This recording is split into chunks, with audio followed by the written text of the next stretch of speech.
Here's how to start investing if you've never invested before. Hey, I'm V. I'm a 26-year-old with 100K invested in the stock market, and I want to talk to you about how to actually begin investing for the very first time. So, here is a ridiculously simple 4-step plan to get started on investing. Step 1 is going to be building your emergency fund first. Now, this is something I will repeat in every single investing video of mine because I really do think that you shouldn't be touching the stock market if you don't have a healthy amount of emergency fund already built up. When I say healthy, I mean about 3 to 6 months of living expenses already sitting in a high yield savings account before you actually touch the stock market. And the main reason for that is because you shouldn't be investing any money that you might need next month for rent, for groceries, or any big event that's coming up in your life.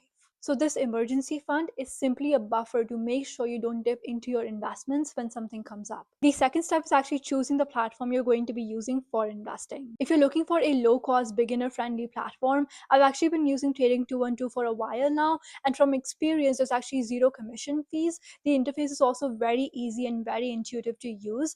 They also support fractional shares, which means that you can actually buy tiny pieces of massive global companies on the platform. Plus, they also have other features like auto invest pies, where you can actually build a custom basket of assets and you can actually automate your monthly investments in there as well. So platforms like Trading 212 are actually great to start investing and also being consistent with it. Step number 3 is to actually keep your investing strategy extremely boring. What I mean by this is if you're a beginner in investing, you should be looking for steady returns and diversified risk. And both of these things can be achieved by actually investing in ETFs like Vanguard or other ETFs that track the S&P 500, because realistically speaking, individual stocks that are going to be the next big stocks are very hard to find. They also do require some amount of financial knowledge and resources as well. So my core recommendation is to look for these 3 ETFs or investment trusts that can actually give you steady returns over time. Step number 4 is to automate and ignore. Look, the real secret to wealth isn't timing the market, it's actually time in the market. So set up a direct debit on your payday for whatever fits your current budget, whether that's 50 euros or 500 euros a month, and let compound growth do its heavy lifting for you whilst you focus on other things like increasing your salary. So these are the 4 steps to be able to invest as a beginner for the very first time.